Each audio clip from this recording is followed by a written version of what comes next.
بسم اللہ الرحمن الرحیم.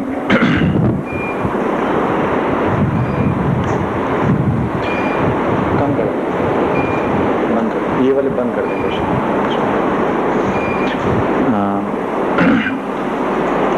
سب سے پہلے تو یہ بتائیے کہ سیشن انگلش میں کریں یا اردو میں؟ آپ کو کیا ایزی ہے؟ یا مکس کر دیں، انگلش اردو دونوں کمبائن کر دیں؟ ٹھیک ہے.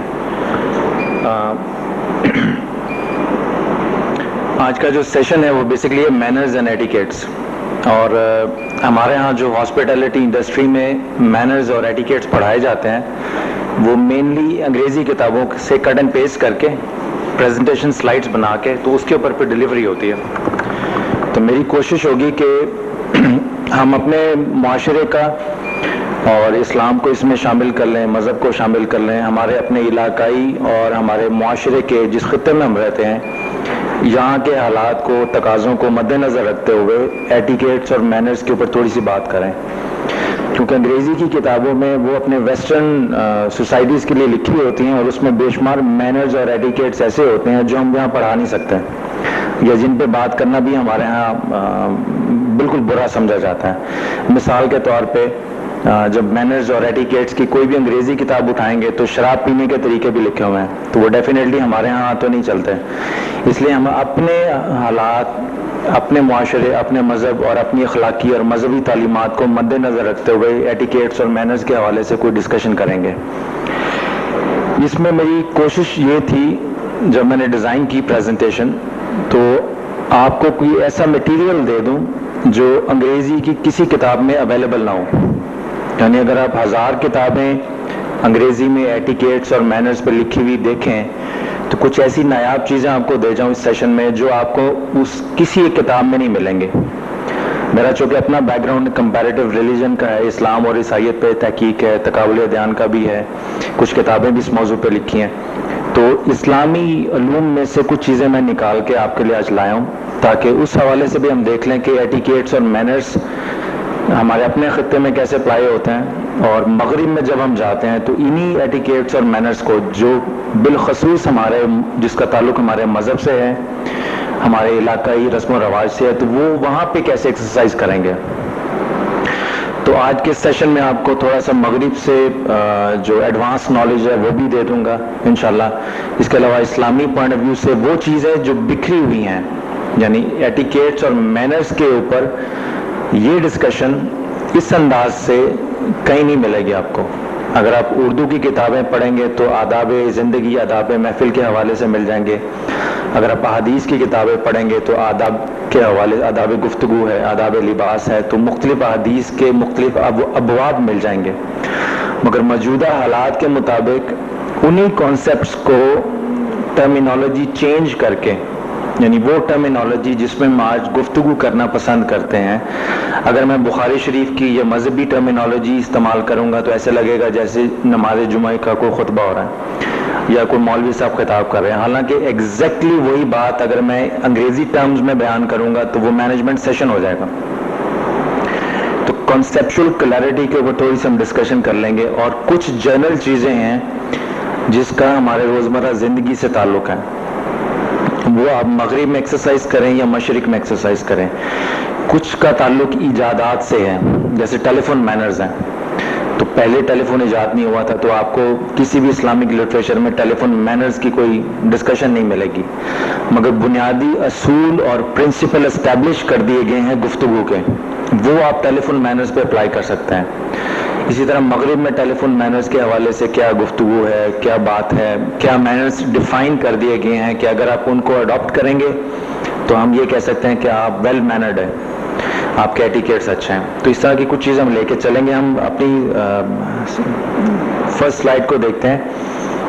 ایٹیکیٹس اینڈ مینرز یہ دو لفظ ہیں، بٹ ٹیکنیکلی دیکھا جائے تو almost they are one and the same thing. تو جو ٹیکنیکلی ڈیفائن کیا گیا ہے ایٹیکیٹس کے لفظ کو ویبسٹر ڈکشنری میں the forms, manners and ceremonies established by convention as acceptable or required in social relations in a profession or in office life. یہ اس کی ڈکشنری ڈیفینیشن ہے کہ ایٹیکیٹس ان چیزوں کو کہتے ہیں. اور اگر آپ ایٹیکیٹس کے پوری سٹڈیز کے دائرے کو سمرائز کریں تو وہ کوڈ آف بیہیویئر میں آ جاتی ہے, وہ کیریکٹر میں اس کو ڈسکشن میں آ جاتی ہے, ہیبٹس بن جاتی ہیں, تھاٹس بن جاتی ہیں.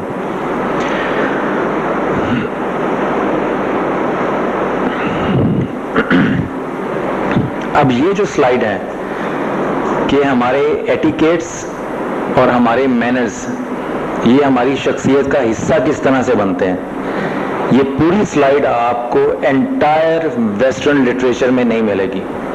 یہ پوری کی پوری سلائیڈ میں جو ڈسکشن ہے یہ ساری کی ساری اسلامی علوم سے لی گئی ہے اور یہ اس کو میں نے ڈیفائن کیا. ہم پہلے صرف یہ ڈیفائن کریں گے کہ کسی انسان کی شخصیت میں ایٹیکیٹس اور مینرز آتے کہاں سے ہیں, صرف اس کی بنیادوں تک جائیں گے. ایک لفظ ہم یوز کرتے ہیں کیریکٹر, شخصیت. اب تھوڑا سا یہاں پہ آپ کو میں دعوت دوں گا, میرے ساتھ چلیے گا ڈسکشن کے ساتھ ساتھ. یہ بتائیے کہ شخصیت کا دار و مدار کس چیز پہ ہوتا ہے؟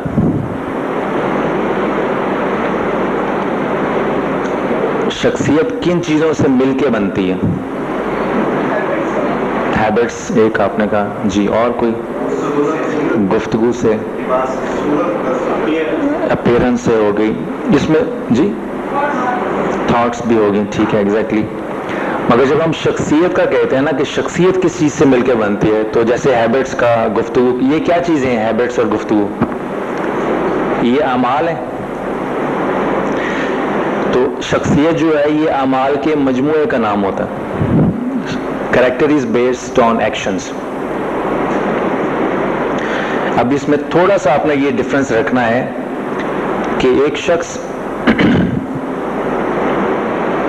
نماز 5 وقت کی باقاعدگی سے پڑھتا ہے. اب یہ میں وہ بات بتا رہا ہوں جو امام غزالی نے احیاء علوم الدین میں لکھی ہے, مگر آپ کو انگلش لٹریچر میں نہیں ملے گی. ایک آدمی 5 وقت کی نماز پڑھتا ہے مگر اس کے ساتھ ساتھ کاروبار میں سود بھی لیتا ہے. تو کیا ہم اس کی ان اعمال 5 وقت کے اعمال کی بنیاد پر اس کی شخصیت کو نمازی قرار دے سکتے ہیں؟ نہیں دے سکتا نا. تو امام غزالی کہتے ہیں کہ یہ شخص مصلی ہے, نمازی نہیں. یعنی یہ 5 وقت مصلی پہ حاضری ضرور دیتا ہے مگر نمازی نہیں, کیونکہ یہ نمازی ہوتا تو اس کا سیرت اور کردار بدل چکا ہوتا نماز کی ریکوائرمنٹس کے مطابق. تو نماز یہ صرف ایک ظاہری عمل ہے, اس کی شخصیت کا حصہ نہیں ہے. تو اعمال اگر تعداد میں جس طرف بھی زیادہ ہوں گے, شخصیت کا رخ بھی اس طرف زیادہ ہو جائے گا. اگر ایک آدمی 5 وقت کی نماز پڑھتا ہے مگر روزمرہ کی معاملات زندگی میں, معاملات میں, اخلاق میں لوگوں کے ساتھ برے طریقے سے پیش آتا ہے, حرام کمائی اختیار کرتا ہے, بد کلامی کرتا ہے, یہ سارے کام ساتھ رکھتا ہے, تو ہم یہ دیکھیں گے کہ جو لوگوں کے ساتھ اس کا حسن سلوک ہے, لوگوں کے ساتھ کاروباری معاملات میں وہ کیسا ہے, تو یہ سارے اعمال مل کر اس کی شخصیت کو ڈیفائن کریں گے. تو اعمال جس طرح کے تعداد میں زیادہ ہوں گے اسی طرح وہ شخصیت ڈیفائن ہو جائے گی. ٹھیک ہے. اب یہ بتائیے ایکشنز جو ہیں, اعمال, ان کی بنیاد کس پہ ہوتی ہے؟ تھاٹس پہ. ایگزیکٹلی. کہ جیسی سوچ ویسا عمل, جیسا عمل ویسی شخصیت. تو انسان کے اعمال سے بھی پتہ چل جاتا ہے کہ اس کی سوچ کیا. ہمیں کوئی سائیکولوجیکل انالیسس کرنے کی ضرورت نہیں پیش آتی. انسان کے اعمال سے اگر آدمی دیکھنے والا سمجھدار ہو اور اگر دیکھنے والا بھی ویسا ہی ہے جیسے کرنے والا ہے تو پھر دونوں کو کچھ پتہ نہیں چلے گا. اگر دیکھنے والے کی نظر اچھی ہے, اس کی نظر میں گہرائی ہے, سوجھ بوجھ رکھتا ہے, تو آدمی کے اعمال سے اس کی سوچ تک پہنچ جائے گا. اور اعمال میں ایک چیز گفتگو بھی ہوتی ہے. ضروری نہیں جب آپ ضروری نہیں کہ کسی کا سی وی دیکھ کر آپ اس کی شخصیت کا اندازہ لگائیں. جب کوئی آپ سے گفتگو کر رہا ہے تو وہ جو کچھ سیکھا ہے یونیورسٹیز میں، خواہ اس نے پی ایچ ڈی کی ہے یا گولڈ میڈل لیا، وہ جہاں جہاں سے بھی گزر کے آیا ہے، آپ جب اس کی گفتگو سن رہے ہیں تو آپ کو اگر سننے والا سمجھدار ہے تو اس کی گفتگو سے اس کی قابلیت کا بہت زیادہ پتہ چل جائے گا.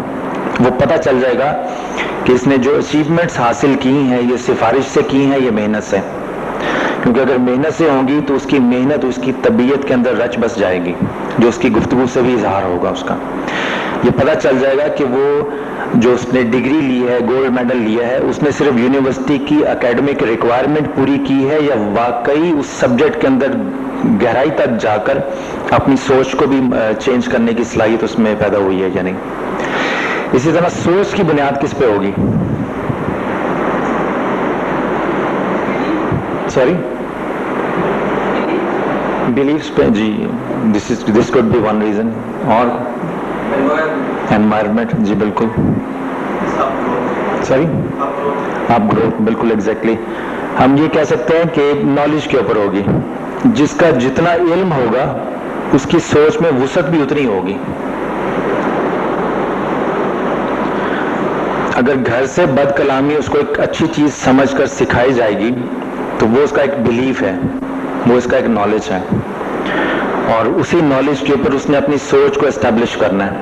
یعنی گھر کا جو تربیت ہے، گھر کی جو فرسٹ نالج جو انوائرمنٹ سے بھی جیسے کہا کہ انوائرمنٹ اور گھر کا ماحول یہ کانسیپٹس میں بدل کے اس کے بلیفز بنتے ہیں، اور جب بلیفز بنتے ہیں تو انہی بلیفز کے ساتھ وہ یونیورسٹی میں آتا ہے یا کالج میں آئے گا. تو یونیورسٹی کالجز میں آ کر وہ اپنے بلیف یا کانسیپٹس ڈیفائن یا پیوریفائی نہیں کرتا، وہ گھر سے لے کے آتا ہے. اس لیے آپ دیکھیں گے اکثر جو اسٹوڈنٹس ہوتے ہیں ڈفرینٹ مینٹیلٹی کے ہوتے ہیں. کوئی بہت شعور والا ہے تو کوئی بالکل جاہل ہے، کوئی بہت تمیزدار ہے، اخلاق والا ہے. اس کے برعکس بعض اسٹوڈنٹس ایسے ہوں گے بالکل بدتمیز ہوں گے، جن کو استاد کی تمیز کا بھی نہیں پتہ، عزت کرنے کا.